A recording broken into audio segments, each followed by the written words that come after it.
Screen black नज़र आ रहा है, कोई बात नहीं, जल्दी ठीक हो जाएगा। ये देखिए, ठीक हुआ। हाँ, तो आज हम इसी के बारे में बात करने वाले, मैटर के बारे में, मीन्स पदार्थ के बारे में, जो कि क्लास 9th का बहुत ही इम्पोर्टेंट चैप्टर है। चैप्टर 1, हमारे आसपास के पदार्थ। तो आखिर पदार्थ होते क्या हैं, सबसे पहले ये जान लेते हैं हम। आपके सामने अभी ये एक पिक्चर दिखाई दे रहा है, यहाँ पे हमने ये पिक्चर एक पदार्थ है। तो आखिर कैसे ये पदार्थ है, आपने बोल दिया हम मान लें, ऐसा तो हो नहीं सकता। तो वैसी सभी वस्तुएं जिसके पास उसका द्रव्यमान हो, उसका आयतन हो, जो स्थान घेरता हो, उसे हम बोलते हैं कि वे पदार्थ है। तो अब तो आपको ये समझ में आया होगा कि ये सारे हमारे पदार्थ हैं। इवन हवा भी हमारा एक मैटर ही है, क्योंकि हवा भी जगह घेरता है। ऐसे तो आपको ये अनुभव नहीं होगा कि हवा जगह घेरता है, कैसी बात बोल रहे हैं।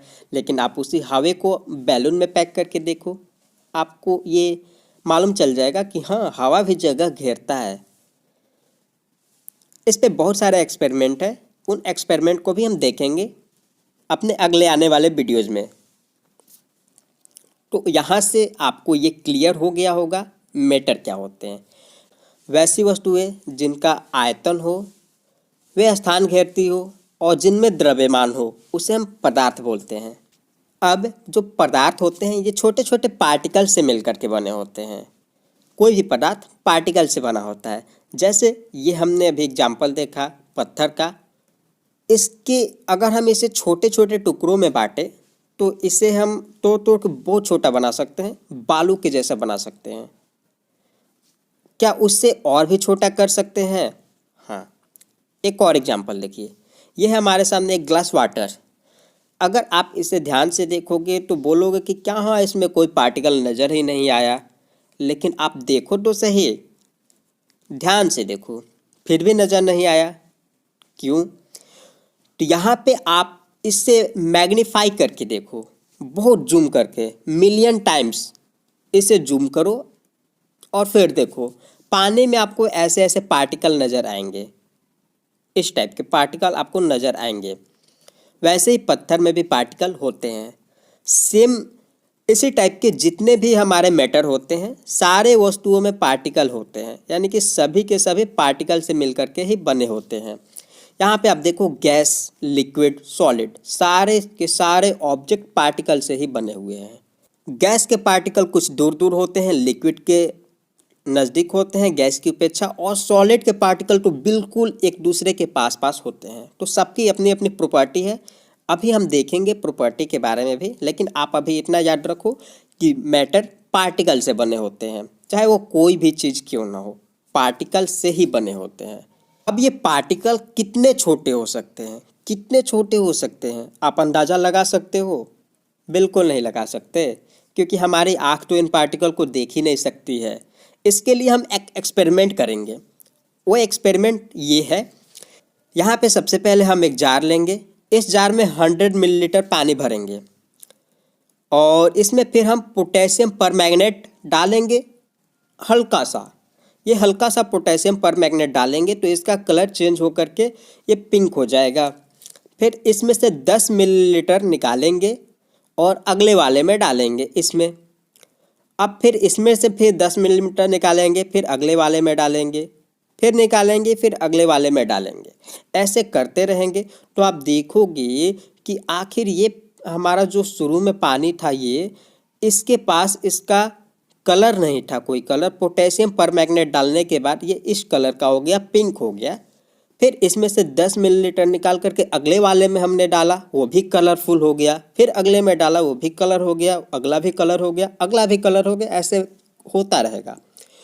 तो इससे आपको ये अनुभव हो गया होगा कि आखिर ये जो हमारा हमने ये डाला था, जो ये इतना छोटा पार्टिकल है कि इसने इतने पानी को पूरा कलरफुल कर दिया, यानी कि इसके पार्टिकल पूरे पानी में चारों तरफ मिल गए होंगे। तो आप ये अंदाज़ा लगाओ, खुद से अंदाज़ा लगाओ कि ये कितने छोटे पार्टिकल होंगे कि इसमें से जो पार्टिकल निकले वो अगले वाले को भी कलरफुल कर देते हैं, अगले वाले को भी कलरफुल कर देते हैं, ऐसे कलरफुल करते चले चले जा रहे हैं। तो पार्टिकल बहुत बहुत बहुत छोटे होते हैं, आप इसे देख नहीं सकते हो, लेकिन पार्टिकल बहुत छोटे होते हैं, इतने छोटे होते हैं कि हम उसे देख नहीं सकते हैं। तो अब जब पार्टिकल की बात हो रही है तो उसके खूबियों के बारे में भी जान लेते हैं। तो सबसे पहले हम यहाँ पे एक गिलास पानी लेंगे। पानी ले लिया हमने, तो एक गिलास पानी लेने के बाद हम इसके लेयर को मार्किंग कर लेंगे अपने मार्कर पेन से। तो मान लेते हैं कि पानी का लेयर हमारा यहाँ तक है अभी।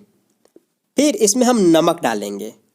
नमक डालेंगे तो हम देखेंगे कि पानी का लेयर हल्का सा ऊपर गया जब नमक डालेंगे उस समय, लेकिन हम जब इस नमक को चम्मच की सहायता से घोल लेते हैं तो देखते हैं कि वापस से पानी का लेयर जितना हमारा था उतना आ चुका है। ऐसा आप घर पे खुद से करके देखिए, आपको ये क्लियरली दिखाई देगा कि जब हमने नमक डाला तो पानी का लेयर ऊपर गया, उस समय गया जब हमने डाला, लेकिन जब नमक वो पूरा घुल गया पानी में तो पानी का लेयर फिर से वापस नीचे आ गया जहाँ पर था वहीं पे। तो आखिर हमने जो इतना वॉल्यूम ऐड किया नमक का, ये गया तो कहाँ गया, इसकी खोज पड़ताल करते हैं, बन जाते हैं CID एजेंट। तो ये हमारे सामने जो ग्लास है, अगर इस ग्लास के पानी के पार्टिकल को आप जूम करके देखोगे तो आप पाओगे कि इनके बीच बहुत सारा स्पेस है। हर एक पानी के पार्टिकल के बीच स्पेस बने हुए हैं, यहाँ पे आप देख सकते हो। तो इन पार्टिकल के बीच जो जगह खाली है, जो स्पेस है, उन्हीं में हमारा जो नमक के पार्टिकल है वो जाकर के डिजॉल्व हो गया। तो इसलिए पानी का जो ये लेयर है ऊपर नहीं जा पाया। तो यहाँ से एक्सपेरिमेंट करने के बाद हमारे सामने ये क्लियर हो चुका है कि पार्टिकल के बीच हमारे स्पेस होते हैं। उन स्पेस के बीच में हमारा नमक या फिर चीनी का जो होता है पार्टिकल, वो उनके बीच चला जाता है, जिसके कारण पानी का लेयर ऊपर नहीं आ पाता है। अब पार्टिकल के अगला जो प्रॉपर्टी है उसके बारे में देखेंगे। उसके बारे में देखिए, ये है आपका अगरबत्ती। अगरबत्ती आप लोग जलाते होंगे, जला करके किसी घर के कोने में रख दीजिए। अगर वो दूसरी जगह पे रखा हुआ फिर भी आपको उसका सुगंध महसूस होगा। ऐसा इसलिए क्योंकि जो हमारे पार्टिकल होते हैं मैटर के, वो पार्टिकल हमेशा मूव करते रहते हैं, इधर से उधर जाते रहते हैं। अगर आप किसी घर के कोने में अगरबत्ती जला करके रख देते हो तो वहाँ से जो पार्टिकल होते हैं, उस वहाँ से धुएं से जो पार्टिकल निकलते हैं वो मूव करते करते आपकी नाकों तक पहुँच जाते हैं और वहाँ पे आपको अगरबत्ती की सुगंध आने लगती है। तो पार्टिकल हमेशा मूव करते रहते हैं, हमेशा मूव करते हैं। अगर आप किसी ऑब्जेक्ट को, मैटर को ज़्यादा गर्म करोगे तो उसके पार्टिकल ज़्यादा मूव करेंगे, अगर वो ठंडा होगा तो उसके पार्टिकल कम मूव करते हैं। तो इसी में एक हमारा है डिफ्यूजन। डिफ्यूजन ये है कि अगर किसी ऑब्जेक्ट के पार्टिकल दूसरे ऑब्जेक्ट के साथ मिक्स हो जा रहे हैं, इंटरमिक्स हो जा रहे हैं यहाँ पे, तो उसे हम डिफ्यूजन बोलते हैं। जैसे यहाँ पे ये जो पार्टिकल थे, अगरबत्ती के पार्टिकल निकल रहे थे, लेकिन ये हवा के साथ मिक्स हो जा रहे हैं, तो ये हमारे डिफ्यूजन हुए। तो अलग अलग मैटर के जब पार्टिकल एक दूसरे के साथ मिक्स हो जाए तो उसे हम डिफ्यूजन के नाम से जानते हैं। हिंदी वालों विसरण के नाम से जानते हैं। ध्यान से देख लो और समझ लो खुद से करके कि यहाँ पे अगरबत्ती का जो धुआं निकल रहा है वो हवा के साथ मिक्स हो रहा है, तो वो हमारा डिफ्यूजन है। अगला प्रॉपर्टी देखते हैं। अब मैटर के जो पार्टिकल होते हैं वो एक दूसरे को आकर्षित भी करते हैं। ये हमारे सामने एक वुड का ब्लॉक है, लकड़ी का टुकड़ा है।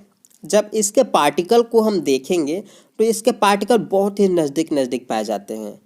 तो इसके बीच इसके पार्टिकल नज़दीक नज़दीक पाए जाते हैं, इसीलिए इनके बीच अट्रैक्शन फोर्स बहुत ज़्यादा होगा। हर एक पार्टिकल एक दूसरे पे अट्रैक्शन फोर्स अप्लाई करेगा और वो अट्रैक्शन फोर्स बहुत ज़्यादा होगा। ये इस पे हर एक पार्टिकल एक दूसरे पे अट्रैक्शन फोर्स अप्लाई करेगा। तो ऐसे यानी कि हर एक पार्टिकल एक दूसरे को खींचने की कोशिश करेगा, हर एक पार्टिकल। तो इसीलिए उनके बीच अट्रैक्शन फोर्स ज़्यादा हो जाता है, क्योंकि उसके पार्टिकल जो होते हैं सॉलिड के, वो बहुत ही नज़दीक नज़दीक पाए जाते हैं। ये हमारे सामने पानी था जो हमने लिया था, वही पानी है, अभी तक हमने बदला भी नहीं है। तो इसके पार्टिकल को जब हम देखेंगे तो इसके पार्टिकल हल्के दूर दूर नजर आएंगे।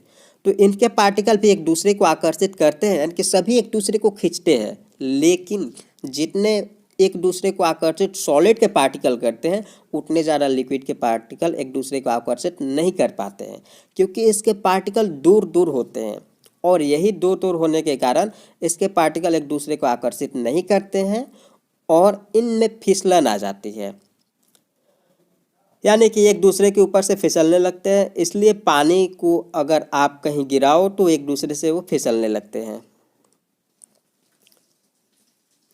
ये है हमारे सामने एलपीजी। एलपीजी यानी कि लिक्विफाइड पेट्रोलियम गैस, वो एक प्रकार से गैस है लेकिन वहाँ पे लिक्विड के रूप में करके रखा जा चुका है। तो अगर हम गैस के पार्टिकल को देखते हैं तो गैस के पार्टिकल बहुत ही दूर दूर होते हैं। आप यहाँ पे देख सकते हो कितने दूर दूर इसके पार्टिकल हैं यहाँ पे। तो सारे पार्टिकल एक दूसरे को अट्रैक्ट करते हैं, लेकिन इनमें जो अट्रैक्शन फोर्स होता है गैस वाले पार्टिकल में बिल्कुल ना के बराबर होता है। तो यहाँ पे अट्रैक्शन न होने के कारण गैस के पार्टिकल इधर उधर फैल जाते हैं। तो अगर आपका गैस कहीं से लीक हो जाता है तो ये ऊपर से भी निकल सकता है, इधर से भी हो सकता है, इधर से भी हो सकता है अगर फट जाए तो गैस के पार्टिकल सभी डायरेक्शन में मूव कर सकते हैं क्योंकि इनके बीच अट्रैक्शन बिल्कुल नहीं होता है। वुड के पार्टिकल सभी डायरेक्शन में मूव नहीं कर पाते हैं क्योंकि इनके बीच अट्रैक्शन बहुत ज़्यादा होता है। इनके बीच अट्रैक्शन थोड़ा कम होता है लिक्विड के पार्टिकल के बीच, इसलिए ये हल्के फुल्के मूव कर पाते हैं इधर उधर। ध्यान रहे वुड के पार्टिकल में अट्रैक्शन ज़्यादा होता है लेकिन स्पेस कम होता है। इनके पार्टिकल के बीच स्पेस कम होता है। लिक्विड के पार्टिकल में अट्रैक्शन वुड की अपेक्षा कुछ कम होता है लेकिन स्पेस उससे हल्का ज़्यादा होता है। गैस के पार्टिकल में अट्रैक्शन बिल्कुल ना के बराबर होता है लेकिन जो स्पेस होता है वो बहुत ज़्यादा होता है। तो यहाँ पे जो हमारा अट्रैक्शन है वो डिपेंड करता है स्पेस के ऊपर कि किस में कितना ज़्यादा स्पेस है। जितना ज़्यादा स्पेस पार्टिकल के बीच में उतना कम अट्रैक्शन फोर्स। तो इस वीडियो में इतना ही, मिलेंगे अगले वीडियो में जिसमें हम देखेंगे स्टेट ऑफ मैटर्स। काफ़ी इंपॉर्टेंट टॉपिक है। तो अगर आप हमारे वीडियो को मिस नहीं करना चाहते हो और अच्छे तरीके से समझना चाहते हो साइंस और मैथ्स के वीडियोज़, तो चैनल को सब्सक्राइब करें, कमेंट बॉक्स में कमेंट करें। कोई भी कन्फ्यूजन हो तो किस टॉपिक पे वीडियो चाहते हैं वो भी कमेंट कर सकते हैं।